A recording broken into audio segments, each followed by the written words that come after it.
selaku perwakilan jurnalis merasa terpanggil Pak dengan adanya insiden penganiayaan kekerasan kepada jurnalis. Mereka semua, mereka bekerja sosial Pak, karena panggilan jiwa demi bangsa dan negara. Apakah pantas apabila ada oknum kepala desa yang berniat mencuri uang rakyat, mencuri uang negara, terus apabila jurnalis melakukan investigasi untuk mengawal kegiatan itu, diperlakukan seperti itu? Brengsek dan kurang ajar. Pada hari ini diselesaikan dalam di Rumah Restorasi Justice, dan kedua belah pihak sepakat damai tidak menghentikan penyidikan tersebut. Maka daripada itu kedua belah pihak ini, terlapor dan pelapor ini, tidak memberikan upah atau imbalan sepeser pun terhadap lembaga kepolisian. Kami atas nama pelapor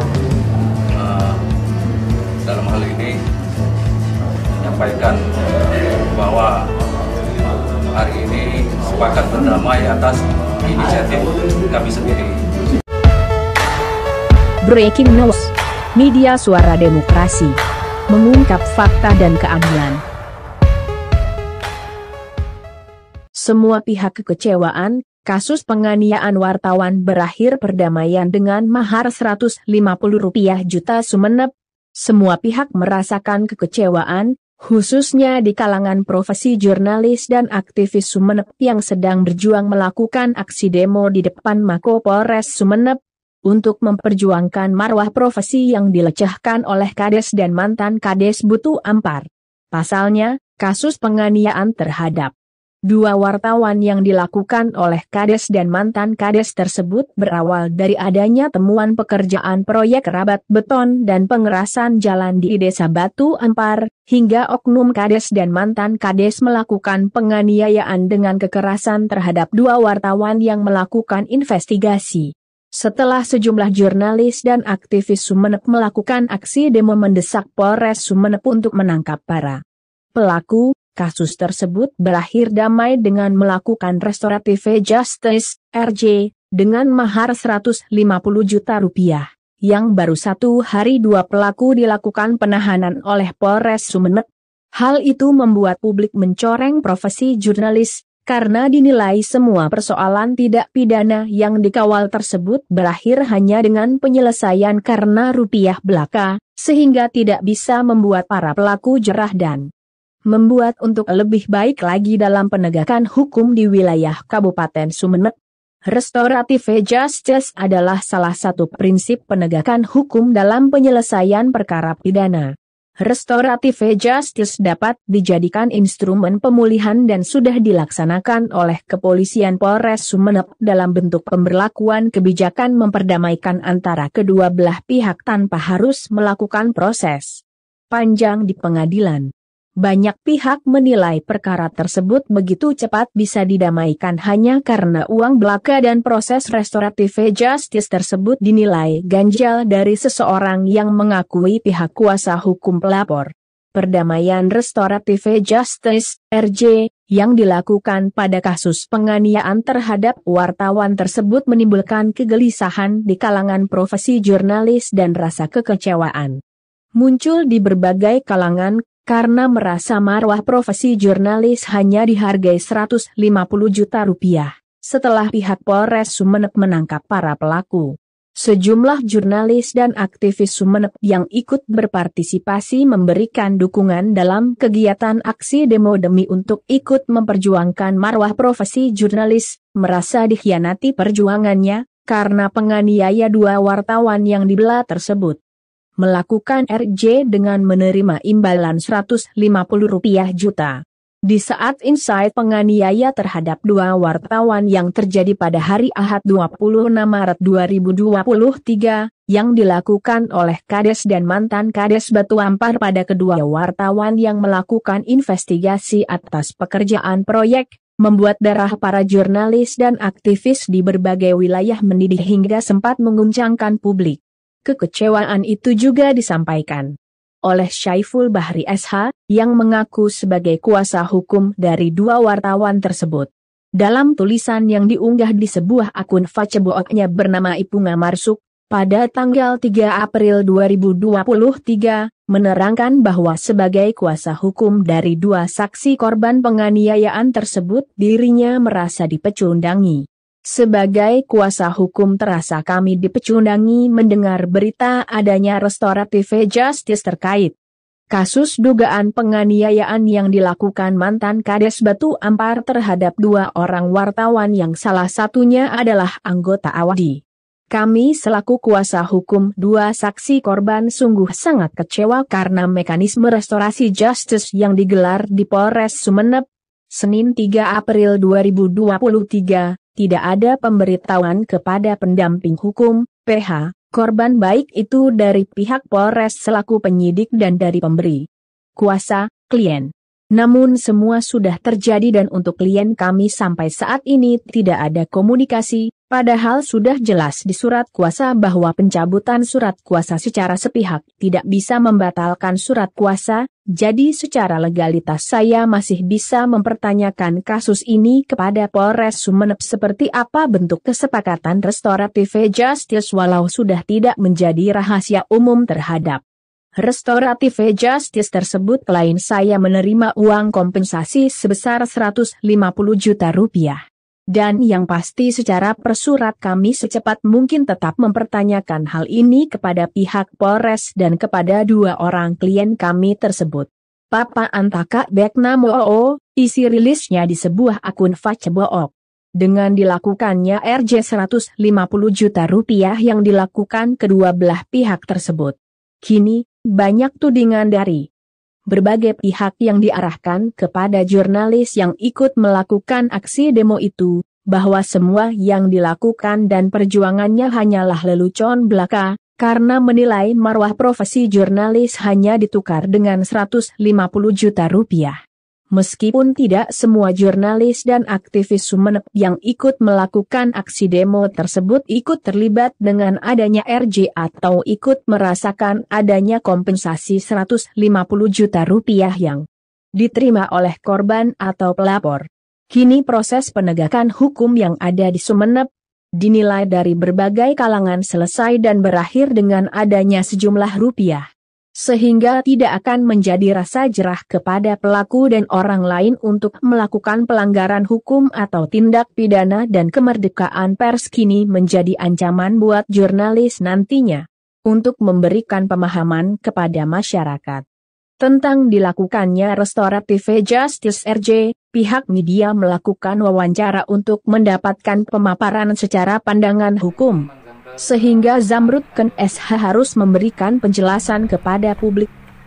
Dunia profesi jurnalistik yang terjadi di Kabupaten Sumeneb dengan adanya insiden kekerasan terhadap kedua wartawan, sehingga beberapa sejumlah jurnalis dan aktivis bersatu untuk mengiyakan dan mendesak agar segera diproses pelaku.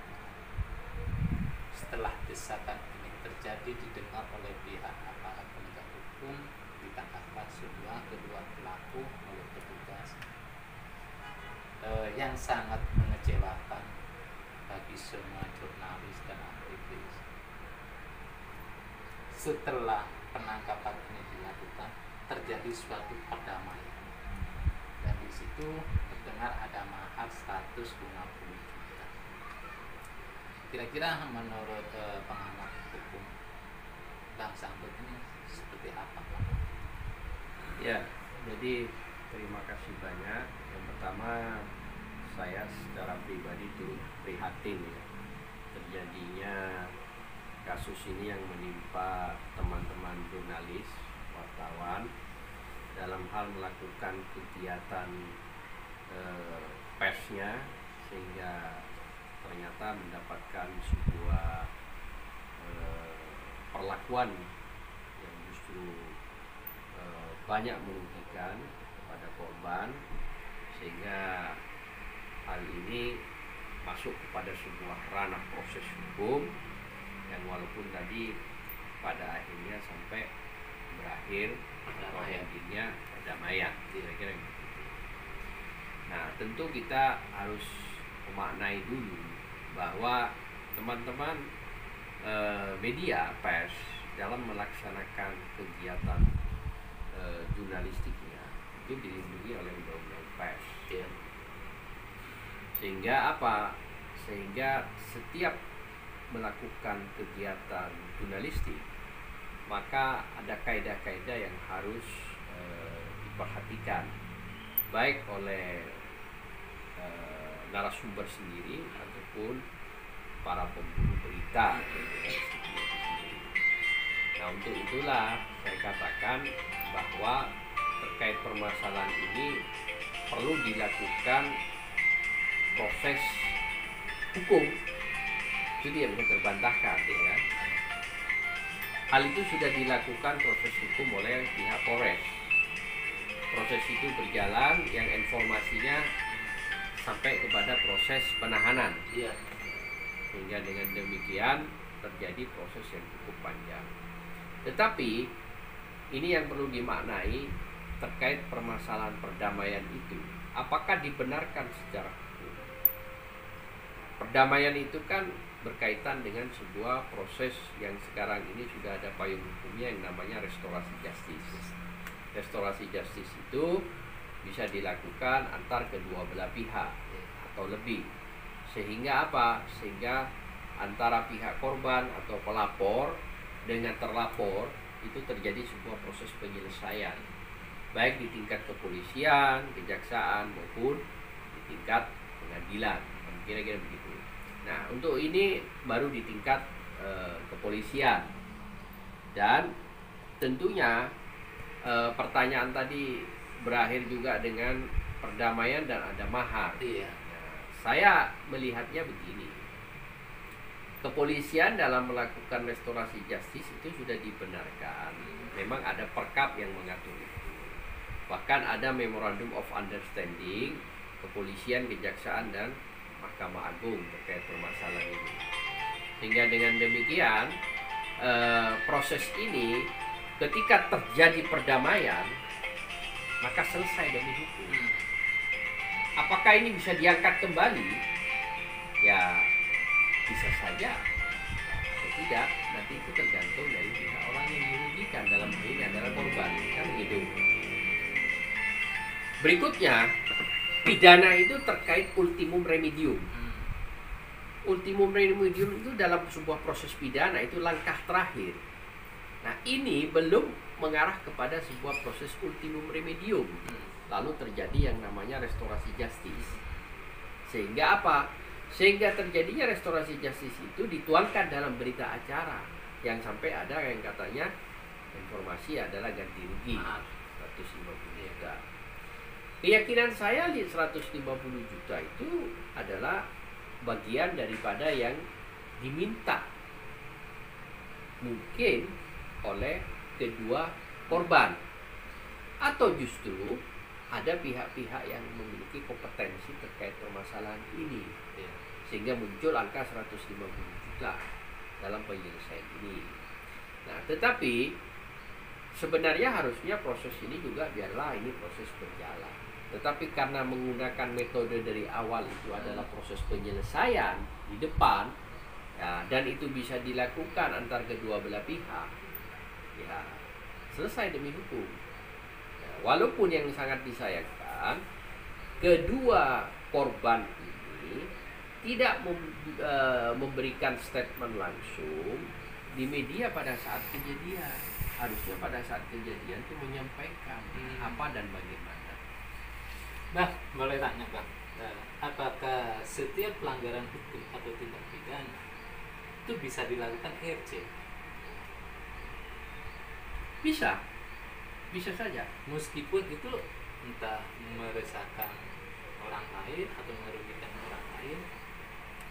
Salah satu diantaranya, ini kalau kita dikaji dalam sebab dan akibat Bang, ini menyangkut seorang wartawan, dua wartawan melakukan investigasi karena ada dugaan program dari pemerintah yang dinilai merugikan uang negara. Sama menyangkut uang negara ini merugikan orang banyak Bang. sehingga terjadilah kekerasan dan penganiayaan. Ini gimana Bang? Dan perdamaian itu menimbulkan keresahan kepada profesi jurnalistik yang lain, Bang. Ya, Menilai kedepannya pasti kekerasan itu akan terjadi lagi dengan diselesaikan dengan perdamaian itu nanti. Bagaimana Bang menurut? jadi ada dua hal yang cukup penting dalam sebuah kasus ini. Kalau saya mencermati ada dua kasus, yang satu pidana umum, yang satu ada dugaan terkait tindak pidana korupsi. Nah, tindak pidana korupsi ini adalah lex specialis, berbeda dengan tindak pidana umum. Artinya apa? Dalam kasus korupsi tidak dikenal istilah RJ. Ada lagi pidana lain yang pidana lex specialis, yaitu terorisme. Itu tidak ada RJ. Nah, dalam kasus ini berawal dari adanya dugaan tindak pidana korupsi, kan kira-kira begitu. Nah, seharusnya dua-duanya itu bisa dilaporkan. Dirinya dalam hal ini adalah korban, ya, korban penganiayaan, melaporkan proses penganiayaan dan adanya dugaan tindak pidana korupsi juga. Nah, kalau tindak pidana korupsi, kalau itu prosesnya berjalan tidak ada RJ, maka akan terus berjalan selama itu memenuhi persyaratan. Nah, pertanyaannya, apakah justru tindak pidana korupsinya yang menjadi sebuah proses dugaan itu tidak bisa dilaporkan? Bisa, selama bisa dibuktikan dalam sebuah proses hukum. Karena ini lebih dikedepankan tindak pidana umumnya, terjadinya sebuah proses penganiayaan, ancaman dan lain sebagainya, maka tentu ini masuk wilayah pidana umum, ya kan? Pidana umum, bukan tindak pidana korupsi, jadi berbeda. Nah, terkait pasal tadi yang ditanyakan, begitu pasal berlapis yang Anda tanyakan tadi, itu pasal alternatif. Pasal ketika nanti proses ini berjalan, dilimpahkan ke kejaksaan dan kejaksaan melakukan sebuah proses penelitian, pasal mana yang pas dalam kasus ini? Apalagi nanti kejaksaan, misalnya masuk kejaksaan, memiliki kewenangan dan tugas dalam mendakwa, pasal apa yang pas supaya tidak lepas, maka dikenal dengan istilah pasal alternatif. Pasal yang ditawarkan nanti kepada kejaksaan, pasal mana yang pas, biarkan kejaksaan kalau kasus ini berjalan proses hukumnya. Tapi karena ini kasusnya ini sudah selesai dalam bentuk restorasi justice sistem, ya sudah. Bang, sekali lagi Bang, pertanyaan Bang. Dengan terjadinya perdamaian sehingga menimbulkan mahar 150 juta. Pertanyaan kami Bang, apa bedanya terkait pasal penyuapan? Intinya memberikan uang agar persoalan yang disorotin ini tidak ditindaklanjuti, sehingga dilarikanlah suatu perdamaian. Bagaimana Bang? Nah, berbeda. Jadi dalam kasus ini kan, kalau pidana umum itu terkait tindakan hukum, yaitu yang dilakukan oleh pelaku dalam hal ini dijerat dengan tindak pidana umum KUHP dan undang-undang pers, karena ada kegiatan persnya, kira-kira begitu. Penyuapannya, di mana kita bisa dapatkan penyuapannya? Kalau ini dikaitkan dengan RJ-nya, itu bagian daripada apa yang diminta korban terhadap pihak terlapor, sehingga ada kesepakatan bisa mau menyelesaikan dan bisa memenuhi sesuai dengan harapan nilai 150 juta, ya sudah dituangkan dalam sebuah proses berita acara. Kalau itu diarahkan, ya itu tidak bisa diarahkan kepada pasal penyuapan. Andaikan kasus ini ditindaklanjuti, otomatis di dalam perkara persidangan ini kan ditanyakan seluk-beluk awal mula terjadinya perkara ini kan? Itu pasti akan terungkap, sehingga dugaan tindak pidana korupsi itu akan muncul kan di situ nanti. Kenapa wartawan melakukan investigasi sampai terjadi penganiayaan atau pemukulan, ya akan muncul nanti Pak dugaan kasus tindak pidana korupsi. Ya, Sehingga terjadi pendamaian karena uang 150, sehingga persoalan ini cukup diselesaikan dengan RC. Nah, terus apa bedanya dengan suap menyuap agar proses kusum ini tidak dilanjut gitu? Jadi begini, itu pertanyaan kan kalau berjalan, Iya. kalau berjalan tentu penekanannya pada tindak pidana umum, bukan kepada tindak pidana. Itu soal pengembangan dalam sebuah proses di pengadilan nanti. Nanti tentu antara pihak terdakwa, ya, terdakwa, korban, ya, di situ jaksa sebagai perwakilan daripada korban yang melakukan dakwaan terhadap terdakwa, termasuk penuntutan juga, maka dia lebih menekankan kepada tindak pidananya saja, bukan kepada yang lainnya. Nah, sementara misalnya ada lawyernya, dari lawyernya itu sendiri, lawyernya itu sendiri, ya, lawyer daripada terdakwa. Tapi saya punya keyakinan lawyer itu tidak akan justru memperberat kliennya itu sendiri, gitu loh. Nah, inilah yang saya katakan, ketika proses ini, pertanyaan tadi, ketika proses ini berjalan, apakah nanti tidak diungkap kasus ada korupsi, ada suap dan lain sebagainya? Saya pikir itu soal pengembangan. Bisa saja tidak diungkap dan tidak menjadi hal yang berkaitan dengan tindak pidananya, karena proses ini berjalan kan tindak pidana umum. Apakah itu penganiayaan, ancaman kekerasan, lalu menghalang-halangi dalam undang-undang pers itu. Nah, itu prosesnya nanti di pengadilan, mana yang pas hakim yang akan memilih atau menyatakan keyakinan hakim di mana pasal yang tepat untuk bisa dijeratkan kepada terdakwa kalau kasus ini berjalan. Tapi karena kasus ini sudah dituangkan dalam sebuah berita acara Restorasi Justice, saya pikir sudah selesai.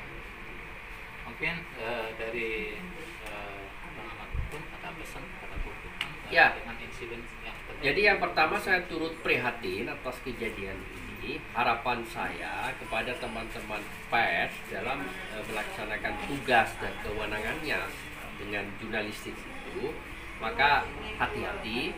Yang kedua, laporkan kepada pihak berwajib terkait adanya dugaan-dugaan pengancaman dan lain sebagainya. Karena apa? Kepolisian punya tugas mengayomi dan melindungi masyarakat. Oleh karena itu, maka segeralah melapor kepada pihak berwajib. Saya pikir itulah. Oke, terima kasih atas waktunya Bang Zamrud yang sudah memaparkan secara pandangan hukum terkait insiden yang terjadi di Kabupaten Sumeneb terhadap kekerasan wartawan. Mudah-mudahan hal ini tidak akan terjadi lagi ya Bang ya di wilayah Kabupaten Sumeneb. Kita akhiri. Wassalamualaikum warahmatullahi wabarakatuh.